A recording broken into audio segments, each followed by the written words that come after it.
नमस्कार दोस्तों, मेरा नाम है विजय कुमार और आप देख रहे हैं कॉमिक्स पिटारा चैनल को। दोस्तों, हम लोग कॉमिक्स पढ़ रहे थे भूतकाल, जो कि महाबली भूकाल की कॉमिक्स है। दोस्तों, इसका पहला पार्ट ऑलरेडी मैंने अपने चैनल पे अपलोड कर दिया है। अगर आपने नहीं देखा है तो प्लीज़ जा करके देखिए, तभी आपको आगे कहानी समझ में आएगी और इस कॉमिक्स में जितने भी कैरेक्टर हैं सभी को आप अच्छे से पहचान पाएंगे। दोस्तों, इसके पहले पार्ट में मैंने इस कॉमिक्स को 20 पेज तक कवर कर दिया था। अब इस पार्ट में इसके आगे कहानी को शुरू करेंगे। दोस्तों, इसके पहले पार्ट को देखने के लिए आप इस वीडियो के ऊपर आई बटन पे दिए गए लिंक पे क्लिक करके आप उस वीडियो को, इसके पहले पार्ट को देख सकते हैं, या तो इस वीडियो के नीचे डिस्क्रिप्शन बॉक्स में जाएंगे तो वहां पे आपको भोकाल के प्लेलिस्ट का लिंक मिल जाएगा। उस लिंक पे क्लिक करके आप इसके पहले पार्ट के साथ साथ और भी भोकाल की कॉमिक्स को पढ़ सकते हैं। तो चलिए देरी न करते हुए इसके आगे कहानी को शुरू करते हैं। अगले दिन सूर्यास्त के साथ ही रणभेरी बज उठी।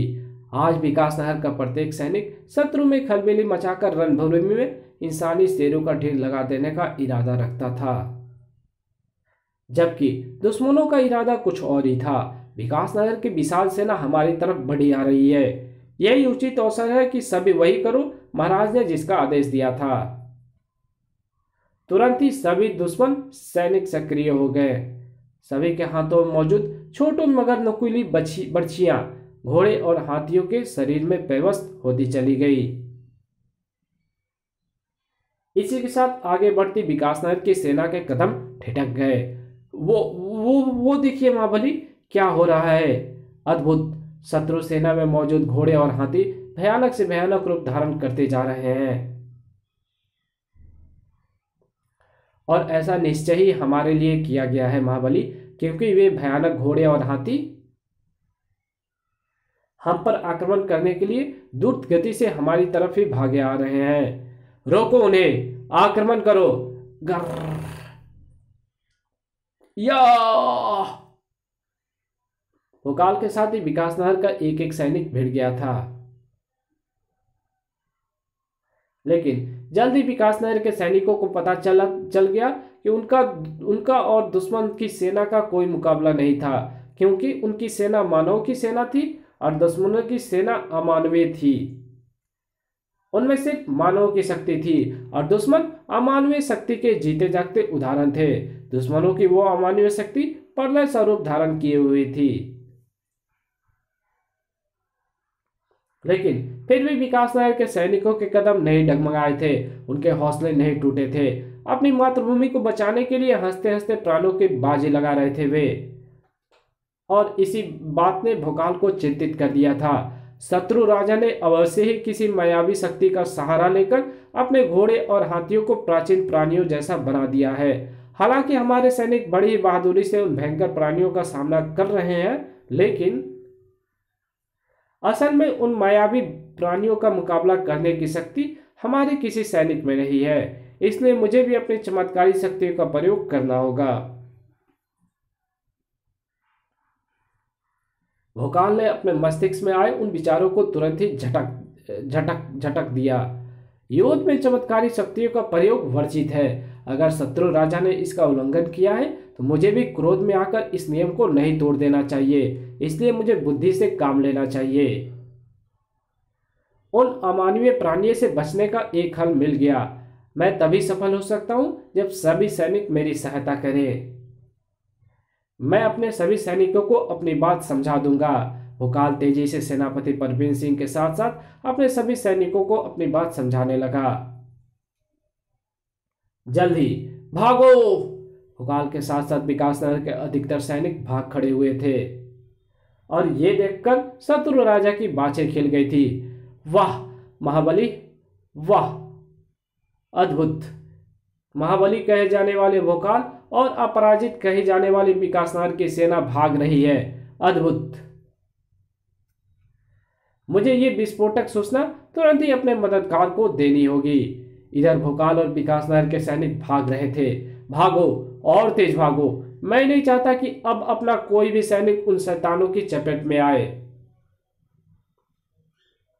परंतु हमें कब तक और कहां तक भागना होगा? पास ही रेतीली क्षेत्र में वो विशाल जलाशय है जिसे हमने जल की आपूर्ति के लिए बनवाया था। ईश्वर की कृपा से आज तक उस जलाशय से भरे जल का उपयोग नहीं हुआ, परंतु आज होगा। जलाशय के पास पहुंचते ही अपनी पूरी शक्ति लगाकर चीखा भोकाल, सभी शक्ति लगाकर जलाशय के फाटक खोल दो, जल्दी। विकासनगर के सैनिकों की संयुक्त शक्ति का परिणाम जल्दी ही सामने आया। भर फाटक हटते ही पानी बाढ़ का रूप धारण करके आगे बढ़ा। पानी ने तुरंत ही वहां के रेतीले क्षेत्र को अपनी चपेट में ले लिया, लेकिन अभी भी वो पानी उन भयानक प्राणियों को आगे बढ़ने से नहीं रोक पाया था। वे प्राणी तो अभी भी हमारी तरफ बढ़े आ रहे हैं। अब हम क्या करें? कुछ नहीं, अब हम मात्र थोड़ी प्रतीक्षा कर सकते हैं और ईश्वर से प्रार्थना कर सकते हैं कि ठीक समय पर हमारी योजना सफल हो जाए। हो रही है, हमारी योजना सफल हो रही है। इस रेतीले क्षेत्र ने तेजी से जल को सोखकर अपने आप को दलदल में बदल दिया है और अब वो दलदल तेजी से उन भयानक प्राणियों को निगल रही है।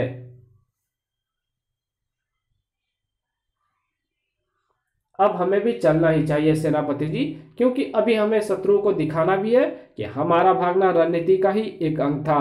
वास्तव में तो हम पीठ दिखाना नहीं बल्कि शत्रुओं के पीठ देखना पसंद करते हैं। तुम सैनिकों के साथ वापस रणभूमि में जाकर गर्व से फूले ना समा रहे शत्रुओं को सबक सिखाओ। मैं जाकर यह सुनिश्चित करता हूं कि शत्रु राजा फिर कोई ऐसा मायावी संकट हमारे समक्ष ना खड़ा कर पाए।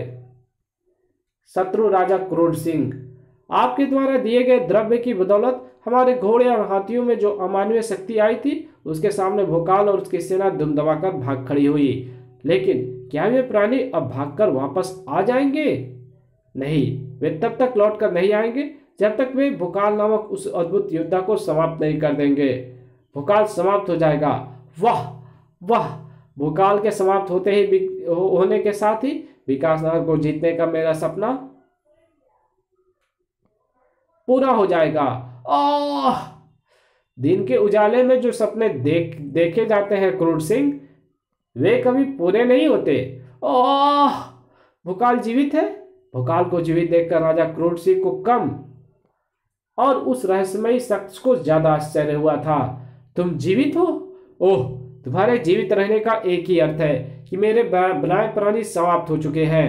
सही सोचा तुमने, लेकिन मैंने ये नहीं सोचा था कि यहाँ तुम्हारे रूप में वो व्यक्ति भी उपस्थित होगा जिसके द्वारा बनाए गए अद्भुत प्राणियों से मेरा सामना पहले भी हो चुका है। ओह, अपने दिमाग का तूने सही प्रयोग किया भोकाल, परंतु अपने हाथों का प्रयोग मत कर, क्योंकि मुझ पर प्रहार करके पीड़ा तुझे योगी। उफ! उसके शरीर को छूते ही एक तेज झटके ने मुझे वापस फेंक दिया। भोकाल तुरंत ही संभला।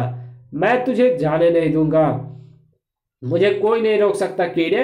मैं महाप्रभु के उद्देश्य को पूरा करने आया हूं और मैं उसे पूरा करके ही वापस जाऊंगा।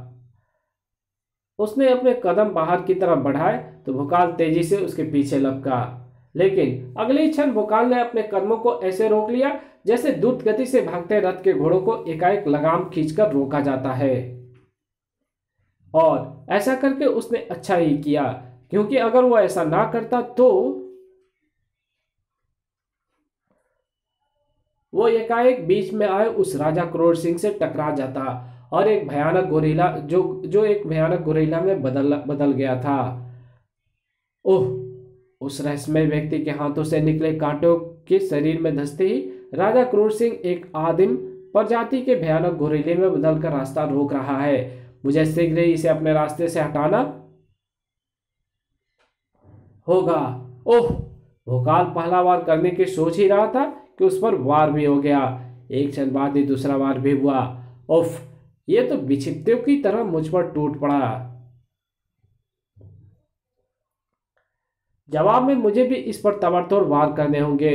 ओह! मेरे तो किसी भी वार का इस पर कोई प्रभाव नहीं पड़ा, जबकि इसके प्रहार मुझे तिनके की तरह उड़ाए दे रहे हैं। अब तो इससे निपटने का मेरे पास एक ही रास्ता है कि मैं पुकारूं,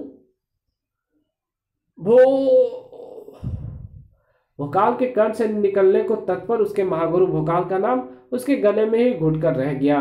और ऐसा हुआ था गोरिल्ला के उस पोंछ के कारण, जो सर्प की तरह भोकाल के शरीर के साथ साथ उसके गले से भी लिपट गई थी। अब भोकाल की आवाज नहीं निकल पा रही थी, लेकिन जान निकलने जा रही थी। उफ, इस गोरेले की अद्भुत पूंछ मेरे शरीर की हड्डियों को चटकाने के प्रयत्न में है, लेकिन ऐसा मेरी मृत्यु के पश्चात हो पाएगा, क्योंकि पूंछ का दबाव मेरी हड्डियों से पहले मेरी गर्दन में घुसकर, मेरी श्वास नलिकाओं में घुसकर मुझे मार डालेगा। मैं अपनी पूरी ताकत के बाद भी इसकी जकड़ से तिल भर भी नहीं खिसका पा रहा हूं। तो क्या इस प्राणी के पूंछ में फंसकर ही मेरी मृत्यु लिखी है? शायद नहीं। अगर मैं इसे पीड़ा पहुंचा सकूं तो मेरा काम बन सकता है, और चूंकि यह राजा क्रोध सिंह से गोरेला वाला है, इसलिए मुझे पीड़ा पहुंचाने का एक रास्ता है मेरे पास। वो घाव जो मैंने इसके शरीर पर मैं यहाँ आते ही मारा था, मुझे बस इतना करना है कि उस घाव में अपनी उंगलियां घुसेड़ देनी है, और तब तक उसे कुड़ते रहना है जब तक इसे पीड़ा का अनुभव ना हो रहा है। इसे पीड़ा का अनुभव हो रहा है। अब बस मुझे उस क्षण की प्रतीक्षा करनी है जब उसकी पूंछ की पकड़ मेरी गर्दन पर इतनी ढीली हो जाए कि मैं बोल सकूं, भुकाल। अपने महागुरु का नाम पुकारने में सफल हुआ था भुकाल, और अपने महागुरु का नाम पुकारने के पश्चात भला वो उस संकट से बचाने में कैसे सफल ना हो पाता। गोरिल्ला के शरीर से रक्त का परदाला सा बह निकला था, और जैसे ही रक्त कम होता जा रहा था वैसे ही उसका शरीर सामान्य होता जा रहा था। इसका सामान्य होना बता रहा है कि जो कांटे राजा क्रूर सिंह के शरीर में धसे थे, उन्होंने क्रूर सिंह के रक्त में कोई ऐसा द्रव्य भर दिया था जिसके कारण इसका शरीर प्राचीन प्रजाति के गोरिल्ले में बदल गया था। अब तक मेरा सामना जिन भी प्राणियों से हुआ है, वे सभी उन प्राणियों की वे प्राचीन प्रजातियां हैं जिनका अस्तित्व हजारों साल पहले समाप्त हो गया था। वो रहस्यमयी व्यक्ति उन विलुप्त प्राणियों के प्रजातियों को किसी द्रव्य से कैसे पैदा कर पा रहा है। परंतु पहले तो मैं जानूंगा कि युद्ध की स्थिति क्या है। युद्ध विकास नगर के जवानों द्वारा जीता जा चुका था। महाबली, हम जीत गए। इस जीत की खुशी तो हम इस जीत की खुशी में हम जश्न मनाएंगे। हाँ, जश्न होना ही चाहिए, परंतु मैं इस विजय के जश्न में सम्मिलित नहीं हो पाऊंगा, क्योंकि मेरे लिए जश्न में सम्मिलित होने से ज्यादा आवश्यक है राज्य की इस प्राचीन पुस्तकालय की खाक छानना। भोकाल पुस्तकालय में व्यस्त था और विकास नगरवासी जश्न में पटक फटाक। जबकि वो रहस्यमयी शख्स भोकाल नामक वो अद्भुत योद्धा गोरेले से नहीं बच पाया होगा। उसके समाप्त होने के साथ ही मेरी राह का सबसे बड़ा कांटा समाप्त हो गया। लेकिन अब मुझे तुरंत ही निकल जाना चाहिए, क्योंकि महाप्रभु का उद्देश्य बहुत बड़ा है और समय बहुत कम। इस कॉमिक्स को यहीं पे खत्म करते हैं। इसके आगे कहानी को पढ़ेंगे इसके पार्ट 3 में। तो मिलते हैं इसके पार्ट 3 में, तब तक के लिए बाय। चैनल पे नए हो तो प्लीज सब्सक्राइब कर देना, वीडियो अच्छी लगे तो वीडियो को लाइक कर देना, और जहां जरूरत हो वहां पे इसको शेयर कर देना। Thank you.